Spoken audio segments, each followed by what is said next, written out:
ये आपका है नैरो और वीक आर्टिफिशियल इंटेलिजेंस। इसकी डेफिनेशन कहें या इसको समझने के लिए हम क्या कह सकते हैं कि machines that exhibit a limited extent of intelligence to accomplish a single और सर्टेन सिंपल टास्क। मतलब ऐसी मशीनें जो किसी सिंगल टास्क को करने के लिए बनाई गई हैं या किसी सिंपल टास्क को करने के लिए ही डिज़ाइन की गई हैं। इनके कुछ की फीचर्स भी हैं, जैसे ये केवल डेडिकेटेड टास्क को ही कर सकती है। मतलब इनको जिस टास्क के लिए बनाया गया है, ये केवल उसी टास्क को कर सकती हैं, इसके अलावा ये और किसी टास्क को नहीं कर पाएंगी। दूसरी चीज है limited to a particular field of application, यानी कि इनका इस्तेमाल केवल कुछ ही फील्ड्स के लिए किया जा सकता है, केवल लिमिटेड फील्ड्स के लिए ही इनका यूज हम कर सकते हैं। और इनके जो फंक्शंस होते हैं वो पहले से ही डिफाइन किए से ही सेट होते हैं। नेक्स्ट थिंग है, यहाँ पर कुछ एग्जांपल्स दिए गए हैं नैरो और वीक आर्टिफिशियल इंटेलिजेंस के। जैसे आप देख रहे होंगे गूगल सर्च इंजन, तो गूगल सर्च इंजन को सिर्फ इसीलिए डिजाइन किया गया है ताकि आप इसमें अपने काम की चीजों को सर्च कर सके, ढूंढ सकें, अपने मतलब की चीजों को ढूंढ सकें। दूसरी डिवाइस देखिए एप्पल्स सीरी। एप्पल के आईफोन में एक वॉइस कमांड होता है जिसका नाम होता है सीरी। सीरी आपको हेल्प करती है मोबाइल को नेविगेट करने में, किसी भी चीज़ को सर्च करने में, म्यूज़िक सुनने में और ऐसी बहुत सारी चीज़ें जो आप बोल कर ही मोबाइल से परफॉर्म कर सकते हैं। तीसरी चीज़ है एलेक्सा। एलेक्सा अमेज़न कंपनी के द्वारा बनाया गया है। ये भी एक वॉइस कमांड बेस्ड स्पीकर कह सकते हैं, इनबिल्ट स्पीकर है जो आपके कमांड के अनुसार आपको चीज़ों को बताता है। और चौथी चीज़ है सेल्फ ड्राइवन व्हीकल्स। ये व्हीकल्स आपको बिना किसी ड्राइवर के हेल्प के भी आपकी मंजिल तक पहुंचा सकती हैं। लेकिन ये जितनी भी डिवाइसेस हैं ये सब वीक आर्टिफिशियल इंटेलिजेंस पे बेस्ड है, मतलब कि हम इनसे कोई दूसरा काम नहीं ले सकते। गूगल सर्च इंजन है तो आप इससे कुछ और काम नहीं ले सकते सर्फिंग के अलावा। ये खुद से नहीं सोच सकता, इसमें जो इंफॉर्मेशन स्टोर कर दी गई है केवल वो उन्हीं इंफॉर्मेशन को आप तक पहुंचा सकता है। फिर है स्ट्रॉन्ग और जनरलाइज्ड आर्टिफिशियल इंटेलिजेंस, यानी कि ऐसी मशीन जो न केवल थिंक कर सकती हैं बल्कि उन थिंकिंग से सीखी हुई चीजों को याद भी रख सकती हैं और उससे अपना टास्क भी कंप्लीट कर सकती हैं। इनके भी कुछ फीचर्स हैं, जैसे स्मार्ट्स लाइक ह्यूमन, मतलब ये ह्यूमन बीइंग की जैसे स्मार्ट होती हैं, थिंक कर सकती हैं, सोच सकती हैं और रिस्पॉन्ड भी कर सकती हैं। इसी तरह से capable of applying retained knowledge to solve new problems. आप सभी को मेरी आवाज आ रही है? Okay okay. तो ये जो मशीन्स हैं ना केवल ह्यूमन बींग्स के जैसे स्मार्टली सोच सकती हैं बल्कि जैसा ह्यूमन रिस्पॉन्ड करता है ये उसी तरह से रिस्पॉन्ड भी कर सकती हैं।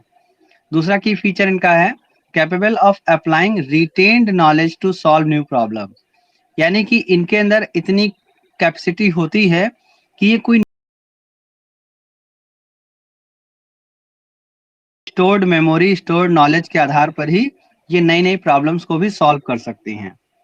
ओके, यहाँ पे कुछ एग्जांपल्स दिए गए हैं। जैसे मैंने आपको बताया था एरोप्लेन के ऑटो पायलट मोड के बारे में। देखिए एरोप्लेन का जो ऑटो पायलट मोड होता है ये इतना कॉम्प्लेक्स होता है कि ये खुद ही, अगर पायलट कभी बीमार पड़ जाए या कभी कैसी सिचुएशन आ जाए इमरजेंसी की, तो ये खुद ही कुछ देर तक प्लेन को हवा में ही उड़ा सकता है। इसी तरह से नेक्स्ट आपका है ये है इंटेलिजेंट चैटबॉट। मतलब कि ये एक ऐसा चैटबॉट, एक ऐसा एप्लीकेशन है जिसके थ्रू आप स्मार्टली क्वेश्चंस पूछेंगे और ये आपको आंसर देगा। ठीक है, इसके बाद नेक्स्ट थिंग है रोबोट टीचर्स। आप जानते हैं कि ह्यूमन बींग्स ही लर्न करके और आपको सिखा सकते हैं, लेकिन अब ज्यादातर काम रोबोट्स के थ्रू किया जा रहा है। तो यहाँ पर एक एग्जाम्पल है रोबोट टीचर्स का। इस रोबोट के अंदर जानकारी फीड कर दी गई है, सारी इंफॉर्मेशन फीड कर दी गई है और अब ये आपको बिना थके घंटों तक लेक्चर दे सकता है, आपको पढ़ा सकता है। ह्यूमन बींग्स का नेचर होता है, जैसे आपने कोई क्वेश्चन पूछा, मान लीजिए मुझसे कोई क्वेश्चन पूछा, मैंने एक बार बता दिया, फिर आपने पूछा, दूसरी बार भी बता दिया, लेकिन कभी कभी क्या होता है कि चौथी या पांचवी बार पूछने पे टीचर भी क्या करता है, थोड़ा सा गुस्सा हो जाता है कि आपको मैं बार बार समझा रहा हूँ लेकिन आपको समझ नहीं आ रहा है। लेकिन रोबोट्स के साथ क्या है कि ये आपको कितनी ही देर, कभी भी आप पूछिए, कितनी ही देर तक ये आपको उन चीजों को समझा सकते हैं, रिपीटेड टास्क कर सकते हैं। तो ये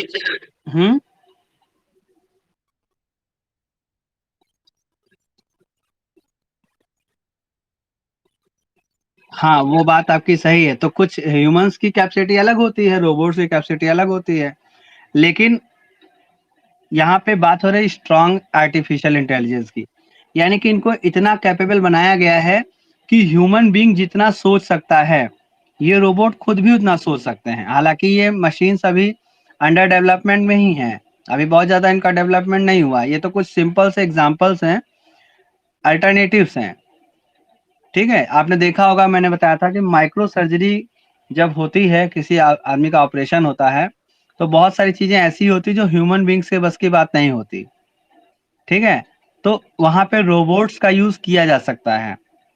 इसी तरह से रोबोट टीचर भी एक अल्टरनेटिव है। ये हमारे लिए कंपलसरी नहीं है, लेकिन एक अल्टरनेटिव हो सकता है भविष्य में। जैसे अब आप इस समय महामारी का सामना कर रहे हैं, टीचर्स आपके सामने फेस टू फेस नहीं अवेलेबल हैं, तो क्या होता है, या तो हम आपको मोबाइल के थ्रू ऑनलाइन पढ़ाएं, या तो खुद ही आप यूट्यूब पे वीडियो को सर्च कर लीजिए। तो ऐसे में रोबोट टीचर्स आपकी बहुत हेल्प कर सकते हैं, क्योंकि इनके ऊपर तो वायरस का कोई इफेक्ट नहीं होगा ना। कोरोना वायरस, इनको सर्दी जुकाम से कोई मतलब ही नहीं है। तो आप स्टूडेंट्स को एक साथ बैठने की जरूरत क्या है, आप अपने घर पे रहिए, रोबोट आपको पढ़ाता रहेगा, कोई प्रॉब्लम नहीं है। भाई उनको तो इंटरनेट कनेक्शन की भी जरूरत नहीं पड़ेगी, उनको तो वाईफाई की जरूरत नहीं पड़ेगी, क्योंकि सब कुछ उनके अंदर इनबिल्ट है। वो आपको प्रोजेक्ट अपनी आंखों से ही प्रोजेक्ट करके चीजों को दिखा देगा। हाँ, आपको इंटरनेट कनेक्शन की जरूरत पड़ेगी, है ना। कंप्यूटर क्या है, कंप्यूटर एक तरह का टीचर ही तो है, मशीन टीचर ही तो है। तो इसी तरह से ये स्ट्रांग और जनरलाइज, क्या हुआ,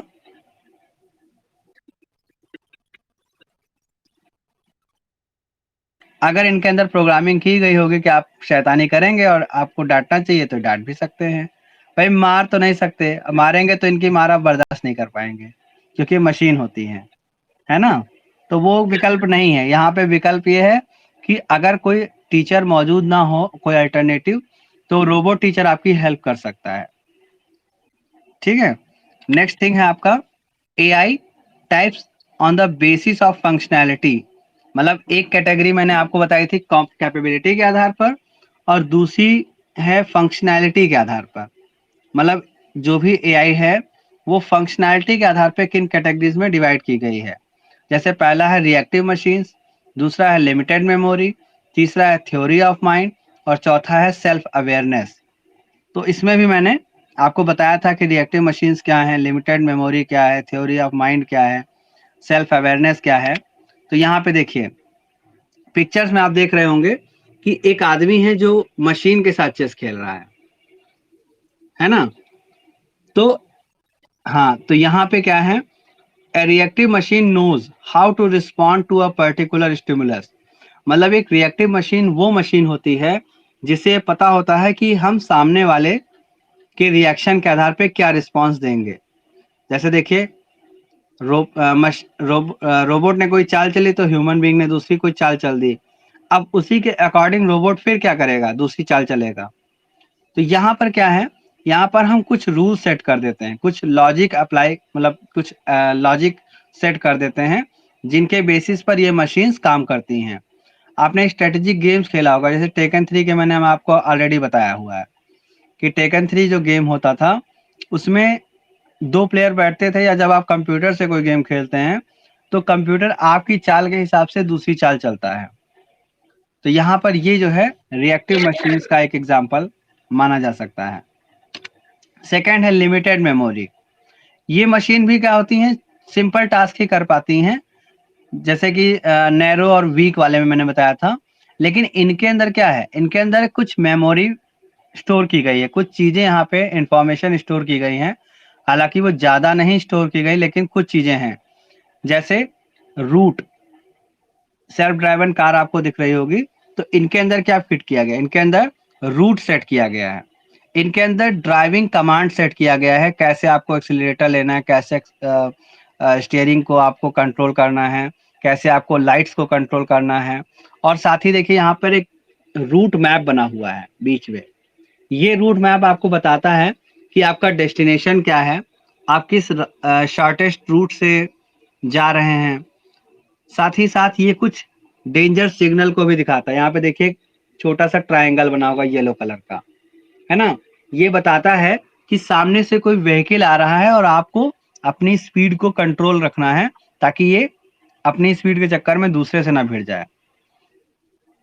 ऐसे ही बहुत सारी चीजें हैं। तो यहाँ पर हाँ बताइए। यहाँ पे सेंसर्स की थ्रू हम सारा वर्क करेंगे। यहाँ पर जो भी है सेंसर, तो सेंसर में आपका कैमरा भी एक सेंसर ही तो है, कैमरा आपका सेंसर है ना। इसी तरह से अगर गाड़ी में हीट ज़्यादा बढ़ जाएगी, तो थर्मल सेंसर्स लगे होते हैं जो उस हीट को भाप के क्या करेंगे, ऑटोमेटिक कूलिंग सिस्टम ऑन कर देंगे, जिससे कि गाड़ी ठंडी भी पड़ सकती है और आराम से मूव भी करती रहेगी। तो इन तरह की जो ये सब मशीनें होती हैं, इनमें कुछ मेमोरी स्टोर कर दी जाती है, यानी कि कुछ चीज़ें जो होती हैं वो स्टोर कर दी जाती हैं और उन्हीं के थ्रू ये अपना वर्क कंप्लीट करती हैं। सेल्फ ड्राइवन कार्स, गूगल की आपने एक वायमो कार का नाम सुना होगा, जो फर्स्ट ड्राइवरलेस कार थी, मतलब उसमें कोई ड्राइवर नहीं होता था। गूगल की वायमो, WAYMO, वायमो नाम की एक कार थी जो ड्राइवरलेस कार थी।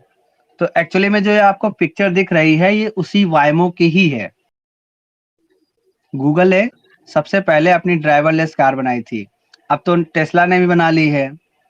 टेस्ला की जो कार हैं वो ऑटोमेटिक पूरी हैं, उनमें भी ड्राइवर की बहुत ज़्यादा ज़रूरत नहीं पड़ती है। ठीक है, तो ये सारी जो कार हैं वो, और मेट्रोज ने भी अब थोड़ा सा ड्राइवरलेस करना शुरू कर दिया है। बहुत सारी मेट्रोज आपने देखी होंगी फॉरेन कंट्रीज में, जो मेट्रो चलती हैं वो ड्राइवरलेस ही होती है, मतलब उनके अंदर कोई ड्राइवर नहीं होता, वो ऑटोमेटिक अपने एक सिस्टम पे चलती रहती हैं। ओके, फिर नेक्स्ट है थ्योरी ऑफ माइंड।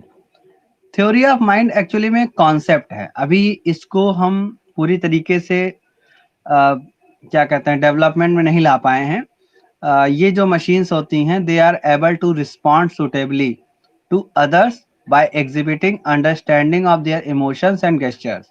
यानी ये मशीन जो है वो अदर पर्सन के इमोशन पर रिस्पॉन्ड करती हैं, दूसरी मशीन्स के इमोशंस पे रिस्पॉन्ड करती हैं।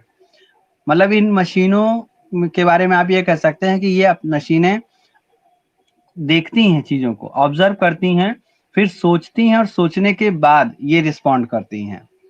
Machines based on this of intelligence are capable of interacting socially. और इस तरह की मशीनें जो होती हैं ये आपसे सोशली बात कर सकती हैं, इंटरेक्ट कर सकती हैं। सोशली मतलब आप मान लीजिए बैठे हुए हैं, थोड़ा सा दुखी हैं, रो रहे हैं, तो ये मशीन आपको उस स्थिति को, सिचुएशन को समझ के आपको आपसे ऐसे बातें कर सकती है कि आपका दुख थोड़ा सा कम हो जाए, आपका दर्द थोड़ा सा कम हो जाए, या आपको हंसने का मन कर रहा है तो हो सकता है ये आपको कोई ऐसा जोक सुना दे या कोई ऐसा चुटकुला सुना दे जिससे कि आप थोड़ा सा खुश हो जाएं। तो ये यहाँ पे एक बस एक इमेज है, मतलब क्या कह सकते हैं, इमेजिन, काल्पनिक काल्पनिक एक चित्र यहाँ पे दिया गया है। हालांकि अभी इस पे बहुत सारा मतलब वर्क चल रहा है, डेवलपमेंट, अभी ये मशीन अभी भी डेवलप हो रही है। नहीं, ये अभी पूरी तरह से डेवलप नहीं हो पाई हैं। हालांकि कुछ सिचुएशंस में ये मशीन हमारी काम करती हैं, लेकिन अभी भी बहुत सारा काम इस पे करना बाकी है। फिर नेक्स्ट है सेल्फ अवेयरनेस। सेल्फ अवेयरनेस ऐसी मशीन्स को कहते हैं जो कंप्लीटली ह्यूमन बीइंग्स की तरह से बिहेव करें, यानी कि उन्हें जितनी भी मशीन्स मैंने आपको बताई है कि जितनी भी मशीन्स आपको बताई, इन सबको किसी ना किसी कमांड की, किसी ना किसी एल्गोरिदम की जरूरत पड़ती है। लेकिन आपकी जो थ्योरी ऑफ माइंड और जो सेल्फ अवेयरनेस मशीन्स हैं, इनको फ्यूचर में किसी भी तरह के कमांड की जरूरत ही नहीं पड़ेगी। जैसे हमारा ह्यूमन ब्रेन खुद से सोच लेता है ना, और चीजों को अपने हिसाब से टैकल कर लेता है ना। इसी तरह से ये मशीन्स भी क्या है, इन्हीं मशीन्स को ट्रूली इंटेलिजेंट मशीन्स कहा जाएगा। वास्तव में यही ऐसी मशीन्स होंगी जो हकीकत में क्या होंगी, इंटेलिजेंट होंगी, क्योंकि ये खुद से सोच सकती। इन्हों इन्हों खाली बना दिया जाए और बनाने के बाद इनके अंदर का जो एल्गोरिदम है वो अपने आप इनको अवेयर करता रहेगा चीजों के प्रति। यहाँ पे देखिए एक रोबोट पिक्चर बनी हुई है जो ऑफिस की फाइलों में उलझा हुआ है ना। ऑफिस की फाइलों में उलझा हुआ है, मतलब यहाँ पर क्या है, यहाँ पर ये अपने हिसाब से वर्क को कर रहा है। इसी तरह से मैंने आपको रोबोट मशीन्स के बारे में बताया था, मैंने आपको रोबोट मशीन्स के बारे में बताया था कि जो रोबोट मशीन्स होती हैं,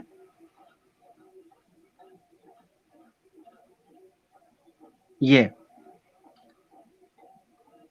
देखिए यहाँ पर दो पिक्चर्स हमारे सामने हैं। एक पहला वो वर्जन है जो खुद से कोई भी वर्क नहीं कर सकता था, उसे क्या करना पड़ता था, इंस्ट्रक्ट करना पड़ता था। उसे कार चलानी है तो कार चलाते समय जो उसके अंदर प्रोग्रामिंग फीड की गई थी, ये उसी के हिसाब से अपना वर्क करता था, ये खुद से अपनी बुद्धि नहीं लगाता था। आपको याद होगा जब ये सीन में कार चलाता है तो अपने सिर को ही घुमा लेता है पीछे की तरफ, है ना। यानी कि इसको सिर को 360 डिग्री पे ही रोटेट कर लेता है, मतलब कि इस गर्दन नहीं घुमाता बल्कि पूरे सिर को ही रोटेट कर लेता है। तो वहां पे क्या है, इसको ये बताया गया था कि आपको कार चलानी है, सेफली आपको पहुंचाना है, नेविगेशन सिस्टम भी ऑन था इसका, लेकिन ये खुद से नहीं सोच सकता। इसको बार बार वो जो एक्टर था वो इसको इंस्ट्रक्ट कर रहा था।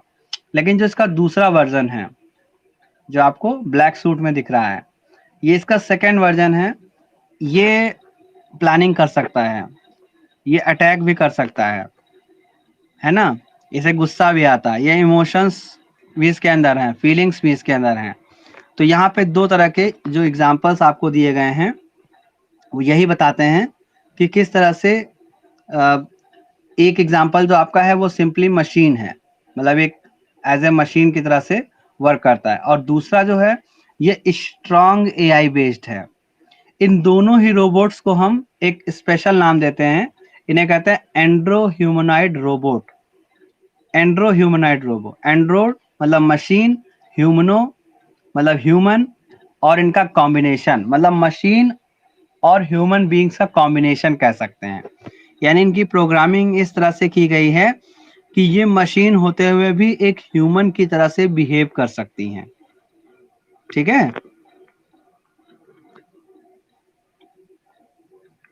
किसी को कोई प्रॉब्लम, किसी को कुछ पूछना हो तो बताइए, किसी को कुछ पूछना है तो बताइए। चलिए नेक्स्ट थिंग देखते हैं।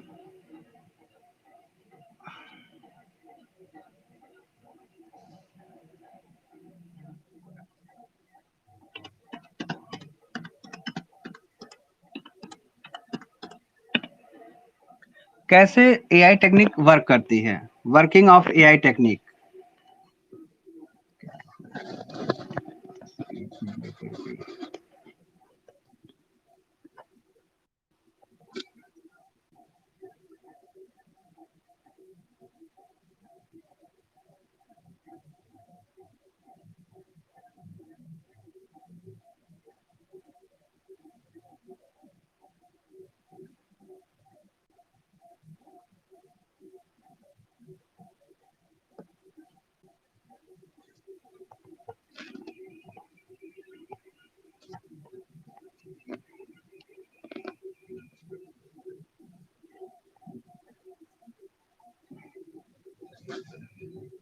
पिछले क्लास में मैंने बताया था कि कैसे हम आर्टिफिशियल इंटेलिजेंस की टेक्नोलॉजी वर्क करती है। आपको क्लियर इमेज आ रही है ना? ओके, तो यहाँ पर मैंने आपको बताया था कि जो हमारा ह्यूमन ब्रेन होता है, ह्यूमन ब्रेन को अगर आप एक हाँ, वो थोड़ा सा ब्लर हो रही है, पता नहीं क्यों।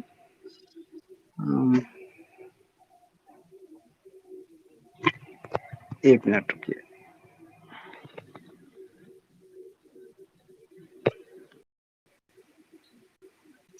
तो मैंने आपको बताया था कि जो हमारा ह्यूमन ब्रेन होता है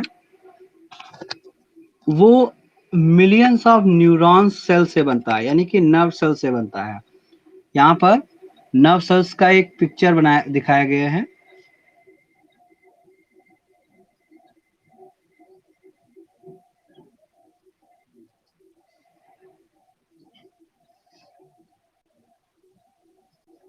ये नर्व सेल्स का एक पिक्चर है। अभी रुक जाओ, बात करो।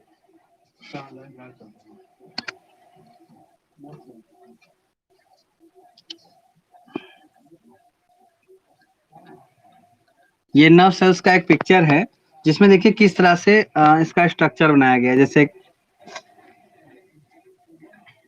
जैसे आप देखिए, डेंड्राइट्स है, न्यूक्लियस है, सेल बॉडी है, एक्सॉन है, एक्सॉन टर्मिनल्स हैं। मतलब ये सारी चीजें क्या हैं? ये सारी चीजें हमारे ह्यूमन सेल्स से मिलके बनी हुई है। मतलब ह्यूमन सेल्स ही क्या करती हैं? हमें चीजों को रिस्पॉन्ड करने, उनके कोऑर्डिनेशन को बनाने में हेल्प करती हैं। तो ये क्या है, हमारा जो ह्यूमन ब्रेन है वो इन्हीं तरह की नर्व सेल से मिलके बना हुआ है। इसी तरह से नीचे जो आपको फिगर दिख रहा है ये एक इलेक्ट्रॉनिक प्रोसेसर है। इलेक्ट्रॉनिक प्रोसेसर है जिसका एक सिंपल सा बस एक डायग्राम बना हुआ है। हालांकि ये बहुत कॉम्प्लेक्स होते हैं, लेकिन यहाँ पे सिंपल से कुछ चीज स्ट्रक्चर्स बने हुए हैं, जैसे IN1, IN2, IN3। मतलब ये क्या है? ये इनपुट है। मतलब यहाँ से चीजों को एंट्री दी जाती है मशीन्स के अंदर। फिर यहाँ पे सिग्मा और एफ बने हुए हैं।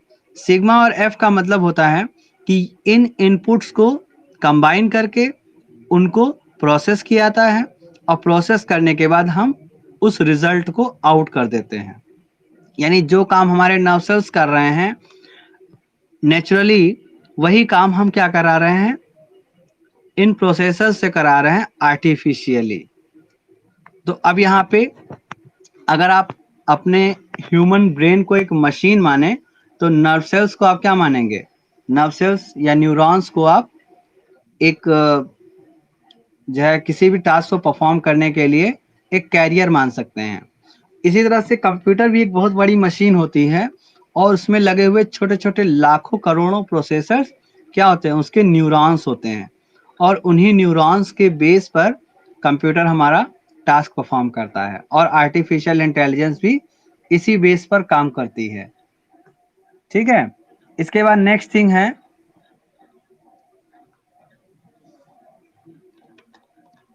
Artificial neuron networks.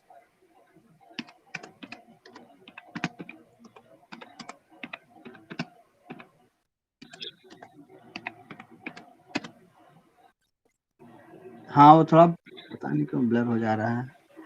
अभी दिख रहा है?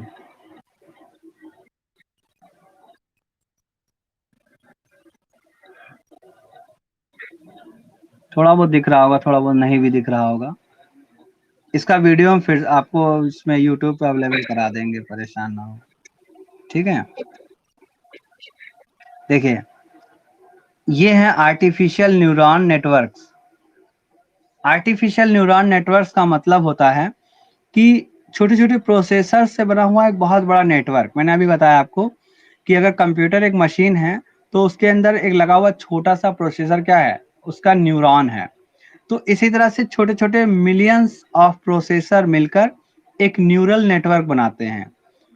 न्यूरल नेटवर्क पर अभी भी बहुत सारा काम होना बाकी है, अभी भी हम बहुत ज्यादा डेवलपमेंट इसके उस पर नहीं कर पाए हैं। लेकिन यहाँ पर क्या है? यहाँ पर दो चीजें हैं, पहली इनपुट और दूसरी आउटपुट। इनपुट से जो डेटा प्रोसेसर्स में जाता है वो हिडन न्यूरल नेटवर्क्स के थ्रू प्रोसेस होता है और फिर उसके अकॉर्डिंग हमें रिजल्ट या आउटपुट मिलता है। यहाँ पर एक कॉम्प्लेक्स बना हुआ, ये देखिए और कॉम्प्लेक्स है। यहाँ पे 2 हिडन लेयर्स हैं, इनपुट और आउटपुट के बीच में 2 हिडन लेयर्स हैं। यहाँ पर देखिए 3 हिडन लेयर्स हैं, ये देखिए यहाँ पे 3 हिडन लेयर्स हैं। तो इस तरह से हाँ, इस तरह से क्या हुआ?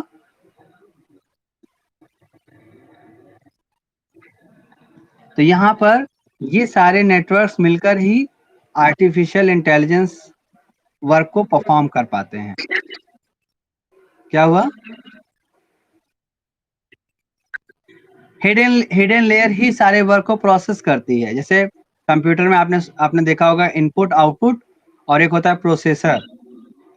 तो प्रोसेसर का काम यहाँ पे आपकी हिडन लेयर करेगी। यहाँ पे प्रोसेसर जो जो आपका प्रोसेसर का काम होगा वो इन्हीं आर्टिफिशियल न्यूरॉन नेटवर्क की वजह से होगा, और यही क्या करेंगी, आपको उस इनपुट को प्रोसेस करके रिजल्ट देने में हेल्प करेंगी। फिर तीसरी चीज होती है मशीन लर्निंग।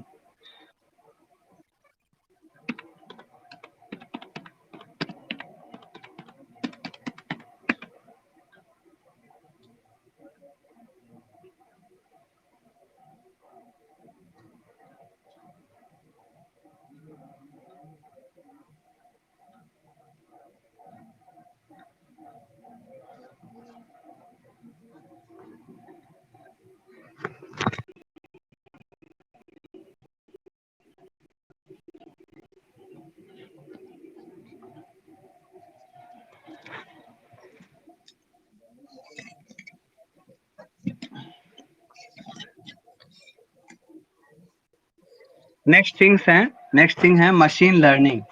मशीन लर्निंग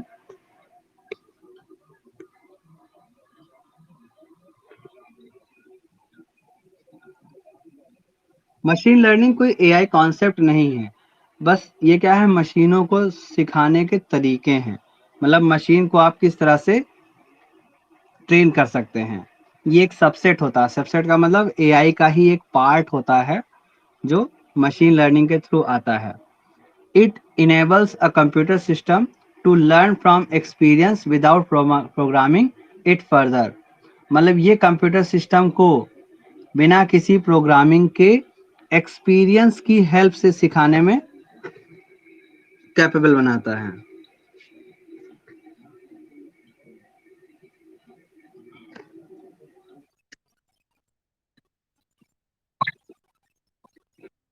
हाँ, मतलब कि बिना आर्टिफिशियल इंटेलिजेंस का जो कॉन्सेप्ट है वो बिना मशीन लर्निंग के पॉसिबल नहीं है। जैसे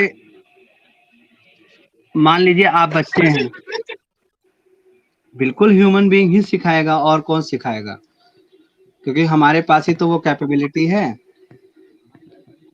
भाई सबसे पहले देखिए ह्यूमन बीइंग्स का जो कॉन्सेप्ट है वो क्या है, पहले ह्यूमन बीइंग्स आप कॉन्सेप्ट समझिए। हम लोग क्या है, हम लोग तो अभी अभी आके इतने बड़े इंसान बने हैं ना, उससे पहले हम लोग क्या थे, एक छोटी सी सेल ही तो थे। हम लोग उससे पहले एक छोटी सी सेल ही तो थे। फिर ये सेल डेवलप हुई, रिप्रोडक्शन के दौरान ये सेल डेवलप हुई, और डेवलप होते होते हमारी बॉडी में जब ऑर्गन्स बनने लगते हैं, डेवलप होने लगते हैं,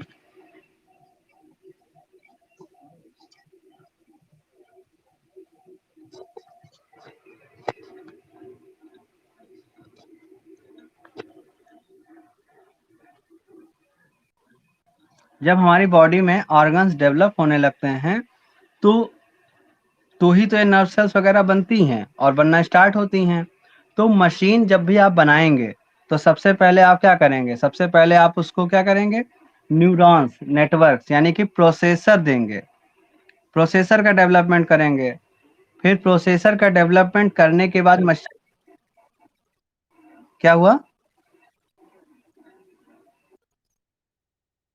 तो स्ट्रक्चर में आपका प्रोसेसर ही तो आ गया। जब आप इसका स्ट्रक्चर बना रहे होंगे तो अब कंप्यूटर है तो कंप्यूटर में कोई प्रोसेसर बोल के तो आता नहीं है, वो तो एक हार्डवेयर होता है ना, एक सिंपल सी मशीन होती है जो उस कंप्यूटर के मदरबोर्ड पे फिट कर दी जाती है। तो प्रोसेसर ही आपके क्या, प्रोसेसर आपके एज ए हार्डवेयर काम कर रहे हैं। जब आपकी बॉडी डेवलप हो गई, जैसे आप सपोज कर लीजिए बच्चा पैदा हो गया, पैदा होने के बाद उसको कहो कि बेटा एबीसीडी पढ़ो, तो क्या वो पैदा होते ही एबीसीडी पढ़ने लगेगा? चलना फिरना भी नहीं कर पाएगा वो क्या करेगा? वो सिर्फ अपने इमोशंस को रो के ही बता सकता है, बोल के तो बता नहीं सकता। कंप्यूटर के साथ भी ऐसा है, सिर्फ प्रोसेसर फिट कर देने से आपकी मशीन इंटेलिजेंट नहीं बन जाती, आपको उसकी प्रोग्रामिंग भी करनी पड़ती है, ऐसी प्रोग्रामिंग जिसको देखते हुए वो एक्सपीरियंस के साथ चीज़ों को टैकल कर सके। जैसे जब बच्चा चलने लगता है, जब बच्चा चलना शुरू होता है, तो कभी-कभी क्या होता है, वो बेड से गिर भी जाता है। तो क्या गिरने के बाद या चलते-चलते गिरने के बाद वो चलना छोड़ देता है? नहीं, वो चलना नहीं छोड़ता। लेकिन क्या होता है कि वो अपने पुराने एक्सपीरियंस से सबक लेते हुए थोड़ा और केयरफुली चलना स्टार्ट करता है। यानी कि मशीन्स के साथ भी ऐसा है कि वो क्या होती हैं, अपने प्रोग्रामिंग भाई हमने प्रोग्रामिंग सेट कर दी, ठीक है? प्रोग्रामिंग सेट हो गई। प्रोग्रामिंग सेट होने के बाद मशीन्स अपने एक्सपीरियंस के आधार पर खुद को अपग्रेड करती चली जाएँगी। तो ये होता है मशीन लर्निंग, यानी मशीन को सिखाना। अब मशीन को सिखाने का काम हमने एक बार प्रोग्रामिंग सेट कर दी, प्रोसेसर्स लगा दिए, तो अब मशीन क्या है, खुद ही अपने आप को अपग्रेड करती चली जाएगी। उसको अलग से कुछ अ, सिखाने की ज़रूरत नहीं होगी, वो अपने एक्सपीरियंस के थ्रू वो क्या करती चली जाएगी, वो सीखती चली जाएगी। तो मशीन लर्निंग में भी 2 टाइप होते हैं, एक सुपरवाइज़्ड होता है और एक अनसुपरवाइज़्ड होता है। मतलब कि मशीन का एक ऐसा टाइप जिसको डीप लर्निंग की ज़रूरत पड़ती है, अनसुपरवाइज़्ड एमएल कहलाता है। इसमें मशीन में डेटा को केवल क्या कर दिया जाता है, फीड कर दिया जाता है, यानी कि इनपुट हम दे देते हैं, लेकिन उससे डिज़ायर्ड आउटपुट की उम्मीद नहीं कर सकते। मतलब कि मशीन में जो डेटा हमने दिया है, उस डेटा से रिज़ल्ट हमें सही-सही मिलेगा, ये कोई ज़रूरी नहीं है। जैसे एग्ज़ाम्पल है यहाँ पे, एक मशीन है, जो प्रेडिक्ट कर रही है कि a machine can predict which students are likely to show improved or declined performance in next exam by analyzing performance data of students in entire school। मतलब एक हमने मशीन बनाई, मशीन में मतलब कंप्यूटर ही है, कंप्यूटर में हमने एक ऐसा सॉफ्टवेयर बनाया जिसपे हमने स्टूडेंट से एग्जाम मार्क्स लिख दिए, भर दिए। अब उन एग्जाम मार्क्स को एनालाइज करने के बाद मशीन ने ये बताया कि फला स्टूडेंट जो भी है वो अगले एग्जाम में कितना बेहतर कर सकता है ना? तो अब यहाँ पे क्या है, यहाँ पे प्रेडिक्ट तो मशीन ने कर दिया, लेकिन हो सकता है कि अगले एग्जाम में उसका और बुरा हाल हो जाए, है ना? या ऐसा भी हो सकता है कि किसी एग्जाम में उसने बहुत कम मार्क्स लेके आए, तो मशीन ने क्या कहा कि उसका परफॉर्मेंस बहुत ही पुअर होगा नेक्स्ट एग्जाम में भी, लेकिन हो सकता है थोड़ी सी मेहनत करके वो अगले एग्जाम में और अच्छा इंप्रूव कर जाए। तो यानी कि इन मशीन्स में आप इनपुट तो दे सकते हैं, आप डेटा तो प्रोवाइड करा सकते हैं, लेकिन डिजायर्ड आउटपुट आपको मिले ये जरूरी नहीं है, ठीक है? तो इन्हें क्या कर इन हाँ? बस ये एक एज ए प्रेडिक्शन काम करता है, ये एज ए प्रेडिक्शन काम करता है। प्रेडिक्शन सही हो या नहीं सही हो, इसकी कोई गारंटी नहीं है। इसी तरह से दूसरी होती है सुपरवाइज्ड एमएल। सुपरवाइज्ड एमएल जो होती हैं, इनका जो प्रेडिक्शन होता है वो सिचुएशन के आधार पर होता है और काफ़ी हद तक सही होता है। यानी कि ऐसी मशीन्स जो प्रेडिक्शन करेंगी, वो क्या होगा, वो एक्यूरेट होगा। हालाँकि 100% तो कोई भी चीज़ नहीं होती, ह्यूमन बीइंग्स भी एक्यूरेट प्रेडिक्शन नहीं कर सकता, लेकिन जो भी इनका प्रेडिक्शन होगा, वो ऑलमोस्ट सही होगा। जैसे जब आप गूगल मैप देखते हैं, मान लीजिए आपको यहाँ से लखनऊ जाना है, तो आप क्या करेंगे, ट्रैफिक चेक करेंगे कि कितना ट्रैफिक है, कहीं जाम तो नहीं लगा है। तो जो गूगल मैप होगा वो सारी कंडीशंस को ऑब्जर्व करके आपको बताएगा कि जाम लगा है कि नहीं जाम लगा है। जैसे कि रोड कंडीशन, अगर रोड कटी हुई है, फ्लड आई है और रोड कट गई है, तो वो आपको बता देगा कि इस रूट पे जाना सेफ नहीं है, इस पे आपको टाइम लग सकता है। इसी तरह से अगर हाईवे है तो बताएगा कि देखिए इसके लिए सैटेलाइट्स होती हैं, इसके लिए बड़े-बड़े अच्छे-अच्छे कैमराज़ होते हैं, जो उस सिचुएशन को कैप्चर करते हैं। आपको याद होगा कि मैंने आपको एक हाँ,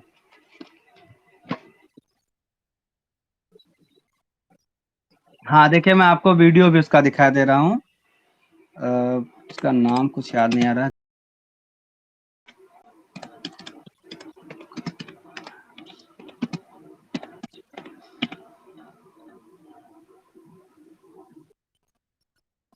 हाँ, मैंने बताया था कि एक आदमी जो था, उसने बहुत सारे क्या कहते हैं फ़ोन्स रखे और फ़ोन्स के थ्रू ही वो ट्रैफ़िक जाम दिखाने लगा, है ना?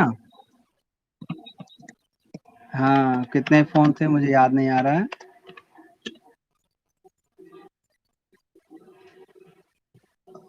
वीडियो वाला मिल नहीं रहा, मैंने फ़ेसबुक पे कहीं देखा था उसको। हाँ, ये देखिए यहाँ पे, ये एक वीडियो है।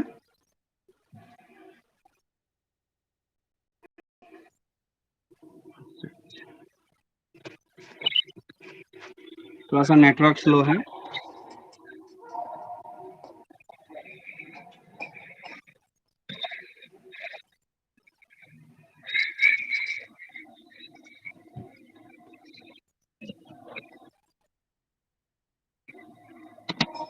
ये देखिए, इन्होंने फ़ोन कर रखा है।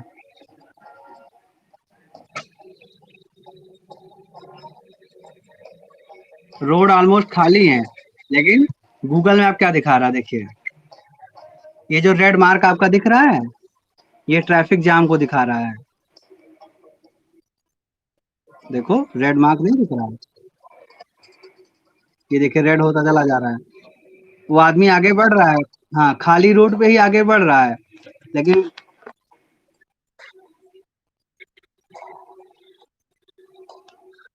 ये देखिए, रोड ऑलमोस्ट खाली है।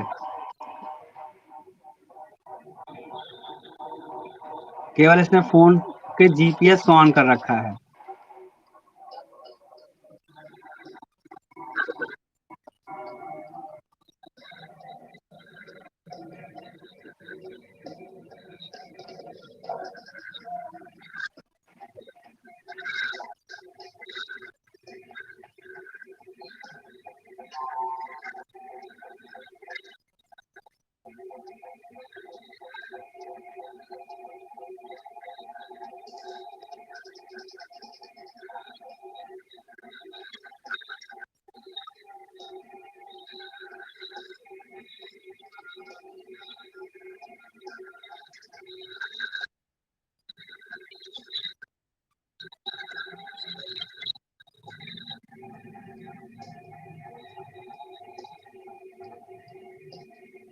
किस तरह से ग्रीन रोड रेड होती चली जा रही है। पहले ऑरेंज है, इनका तो ऐड ही परेशान कर रखा है।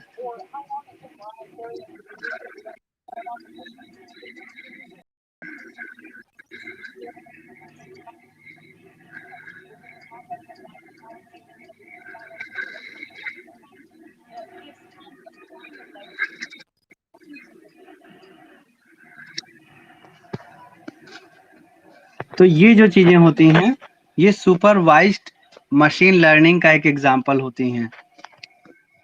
सुपरवाइज़्ड मशीन लर्निंग का एक एग्ज़ाम्पल है। इसी तरह से एक और टाइप होता है।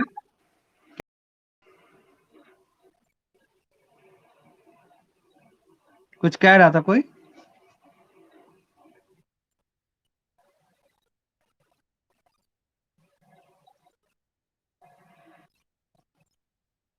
हाँ, तो इसी यहाँ पे ये बताने की कोशिश की जा रही है कि जो गूगल मैप है वो आखिर किस चीज़ को पकड़ता है। मतलब वो गूगल मैप जो होता है, वो उसको काम करना चाहिए सैटेलाइट्स के बेस्ड पे। उसको कैमरा से स्कैन करना चाहिए चीज़ों को। लेकिन वो क्या कर रहा है, वो मोबाइल की जो जीपीएस हैं, उन जीपीएस सिग्नल्स को पकड़ के आपको बता रहा है कि ट्रैफिक जाम है। तो यहाँ पर भी आर्टिफिशियल इंटेलिजेंस ही है। हालाँकि वो प्रेडिक्शन उसका हाँ, बहुत सही नहीं है। लेकिन जब आप किसी ट्रैफिक जाम या किसी चीज़ को देखते हैं गूगल मैप पे, तो वहाँ पे और भी कंडीशंस होती हैं। ये तो सिर्फ़ एक कंडीशन है जो जीपीएस ऑन था। दूसरा रोड कंडीशंस पे ये डिपेंड करता है। जैसे मैंने अगर रोड खराब है तो भी वहाँ पे आपको एस्टिमेटेड टाइम शो करेगा कि आप कितनी देर में पहुँचेंगे। अगर कहीं टोल प्लाज़ा है, कहीं पे बाढ़ आई हुई है, रोड कटी हुई है या गलियाँ हैं, पतले रास्ते हैं, तो ये सारी चीज़ें ध्यान में रखते हुए आपको ये डेटा प्रोवाइड कराया जाएगा कि आप फास्टेस्ट पॉसिबल रूट क्या होगा आपका। तीसरी चीज़ है रीइंफोर्समेंट लर्निंग, यानी कि मशीन लर्निंग का ही एक थर्ड फॉर्म भी होता है, जिसको हम कहते हैं रीइंफोर्समेंट लर्निंग। रीइंफोर्समेंट लर्निंग जो होता है, वो हमारे रिवार्ड और पनिशमेंट कॉन्सेप्ट पे आधारित है। जब आप कोई अच्छा काम करते हैं, जब कोई आप सही काम करते हैं, तो आपको रिवार्ड मिलता है। वहीं अगर आप कोई गलत आंसर देते हैं या गलत काम करते हैं, तो आपको क्या मिलती है? पनिशमेंट मिलती है। तो ये मशीन्स भी क्या होती हैं? रिवार्ड और पनिशमेंट के कॉन्सेप्ट पर वर्क करती हैं। देखिए, for each failure there is a punishment which helps the machine realise that the step was wrong, while a reward helps machine learning the right step। यानी कि जब मशीन कोई टास्क परफॉर्म करती है तो जैसे ही टास्क फेल होता है उसे एक पनिशमेंट मिलती है। ये पनिशमेंट कई तरीके की हो सकती है, ऐसा नहीं कि डंडा लेके खाली उस पे चढ़ जाओ। मशीन की प्रोग्रामिंग इस पनिशमेंट को करती हैं। मशीन की जो प्रोग्रामिंग की जाती है,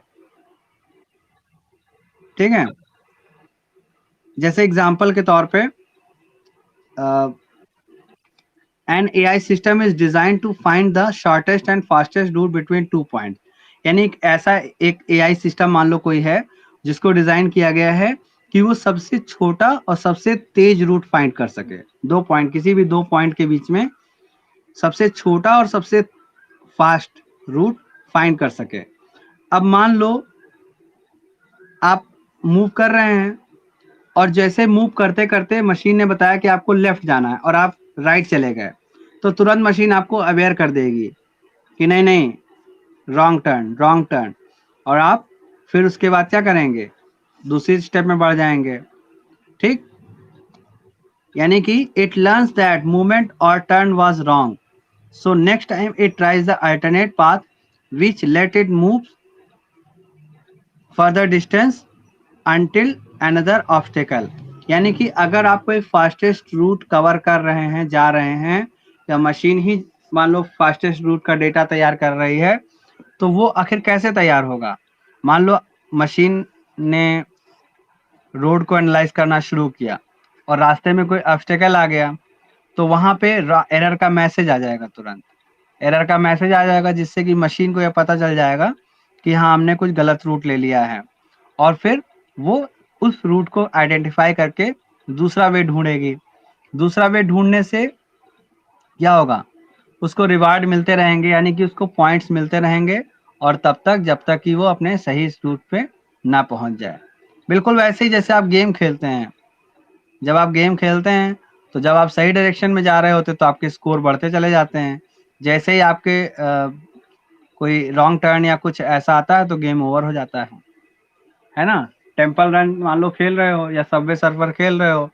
सबवे सर्फर में आप मूव कर रहे हैं और अगर रास्ते में किसी चीज से टकरा गए तो वहीं गेम ओवर हो जाएगा। और, और अगर आप मूव करते जा रहे हैं, छलांग लगाते चले जा रहे हैं, तो आपका स्कोर बढ़ता चला जाएगा। तो यहाँ पे रिवार्ड और पनिशमेंट के थ्रू हम री इन्फोर्समेंट लर्निंग करा सकते हैं। ठीक है, तो यहाँ पर गेम्स हैं, रोबोटिक्स है, इंडस्ट्रियल ऑटोमोशन है, ये सारी चीजें, ऑटोमेटेड व्हीकल्स हैं, ये सब क्या है? री इन्फोर्स्ड लर्निंग के ही कुछ एग्जांपल्स हैं। मैंने आपको पिछली बार एक वर्क दिया था, एक वर्कशीट दी थी परसों, शायद आपको ध्यान होगा। याद है किसी को? हाँ, तो उसमें मैंने कुछ एप्लीकेशंस के बारे में, हाँ, कुछ मैंने एप्लीकेशंस के बारे में आपसे डिस्कस किया था कि आप इन एप्लीकेशंस के सर्विस प्रोवाइडर और उनकी टेक्नोलॉजी का डिटेल थोड़ा-सा दीजिए। तो इसी तरह से आज मैं आपको एक और वेबसाइट बता रहा हूँ। ये वेबसाइट है quickdrawwithgoogle.com। आप इसको नोट कर लीजिए कहीं पे। मैं आपको वेबसाइट का वो क्या हुआ? मैंने एप्स भेजे थे, वो उसी वर्कशीट से रिलेटेड थे। जिस वर्कशीट में देखो आपने गूगल देखा होगा, वायमो देखा होगा, तो वो मैंने ऐप इसीलिए भेजे थे ताकि आप उसके सर्विस प्रोवाइडर का नाम जान सकें। जैसे मैंने एक एप्लीकेशन भेजा था, आपको याद होगा, फाइल FYL फाइल करके। तो फाइल जहाँ एप्लीकेशन का नाम लिखा था, उसके ठीक नीचे उसके सर्विस प्रोवाइडर का भी नाम लिखा था। यानी किस कंपनी ने उसको डिज़ाइन किया है, वो भी वहाँ पे लिखा हुआ था। तो वो मैंने इसीलिए भेजा था ताकि आप उसकी हेल्प से देख सकें। तो यहाँ पे देखिए एक एग्जांपल है, क्विक ड्राइंग विथ google.com।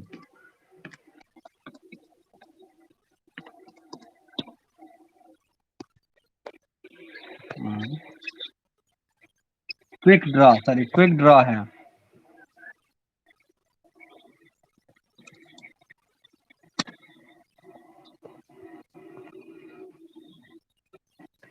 ये एक वेबसाइट है, आपको दिख रही होगी, quick draw. Can a neural network learn to recognise doodle? क्या जो हमारे आर्टिफिशियल प्रोसेसर्स हैं, जो आप ड्रॉ करने जा रहे हैं, उसको पहले से प्रेडिक्ट कर सकते हैं? ये वेबसाइट इसी चीज को बताती है कि क्या मशीन्स प्रेडिक्शन कर सकती हैं और उनका प्रेडिक्शन सही होगा या नहीं होगा। तो देखिए यहाँ पे एक लेट्स ड्रॉ का एक ऑप्शन बना हुआ है, हम इसको क्लिक कर लेते हैं। ठीक है, अब यहाँ पे आ गया draw binoculars in under 20 seconds. मतलब यहाँ पे मशीन ने एक मैसेज दे दिया है कि आप एक बाइनोकुलर बनाइए। बाइनोकुलर का मतलब समझ रहे हो? दूरबीन। तो अब हम देखते हैं कि दूरबीन बना, हाँ, अब हम दूरबीन बनाने जा रहे हैं और देखते हैं कि ये मशीन सही बताती है कि नहीं बताती है। यहाँ पर एक टाइम लिमिट होगी, उसी टाइम लिमिट के अंदर मशीन को आपको ड्रॉ करना और बनाना है। तो मैं बाइनोकुलर बना रहा हूँ, देखिए। I see a circle, or donut, or ring, or cannon, or washing machine. नहीं, वो ये बता रहा है कि क्या है।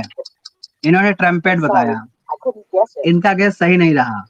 अब एक हॉट टब बनाते हैं, इसको आप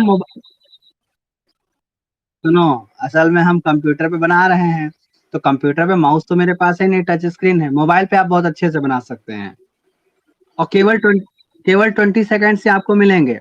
उन 20 सेकंड्स में मशीन प्रेडिक्ट करती रहेगी, आपने जो बनाया होगा उस स्ट्रक्चर के आधार पे आपको बताती रहेगी कि हाँ ठीक है, आप सही जा रहे हैं कि गलत जा रहे हैं। ठीक है, देखिए हॉट टब हम बनाने जा रहे हैं।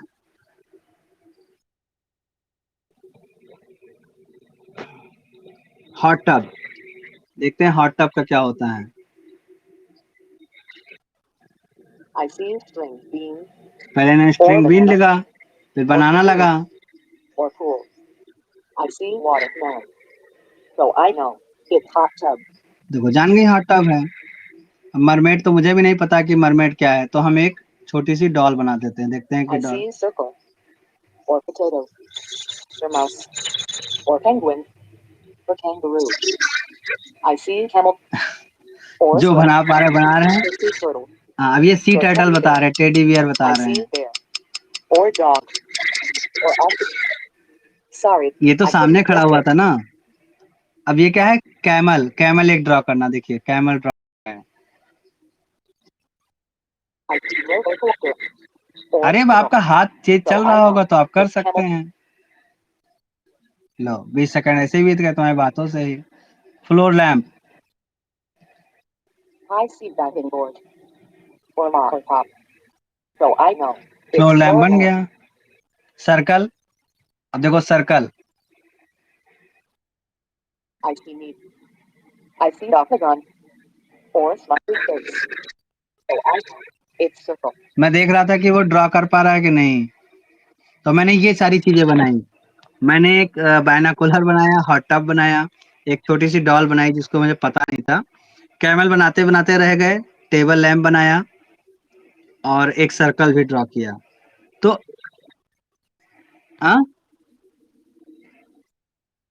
कैमल बन रहा था बट बना नहीं। आप इसको मोबाइल पे ट्राई करिएगा, मोबाइल पे आपकी फिंगर्स और अच्छे से चलेंगी। अभी मैं आपको लिंक भेज दूंगा, उसकी लिंक पे ट्राई करिएगा। ये वेबसाइट प्रेडिक्ट करती मतलब मशीन को हेल्प करती है प्रेडिक्ट करने में कि आप क्या ड्रॉ कर रहे हैं। हालांकि इसमें टाइम लिमिट होती है, क्योंकि प्रेडिक्शन का भी टाइम लिमिट होता है। आप जब बना लेंगे तब मशीन प्रेडिक्ट करेगी तो क्या फायदा होगा, है ना। हम्म। नहीं नहीं, प्रेडिक्ट ही तो कर रही थी। आपकी ड्राइंग कंप्लीट नहीं हुई तब भी तो वो बताती जा रही थी नीचे, देखो एक बार फिर से ट्राई करते हैं। टाइम हो गया क्या?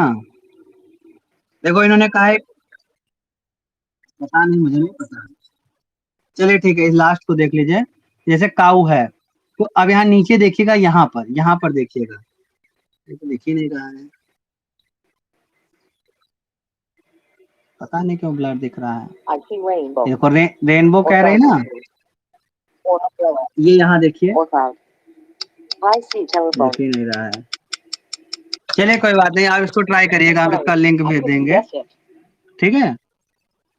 इस, इसका लिंक भेज देंगे और आप फिर ट्राई करिएगा, ठीक है। तो अब आप चैप्टर कंप्लीट कर लीजिए, पूरा चैप्टर आप सेकंड चैप्टर कंप्लीट कर लीजिए। पीए भी आपका होने वाला है, शायद आपको ध्यान होगा। हाँ, सिलेबस हम आपको बता देंगे, आपने जो चैप्टर पढ़े हैं चैप्टर 1 और 2, बस यही आपके सिलेबस होंगे, ठीक है। क्या हुआ? चलिए, now this class is over, thank you. हाँ, और वर्क अपना कंप्लीट कर लीजिए।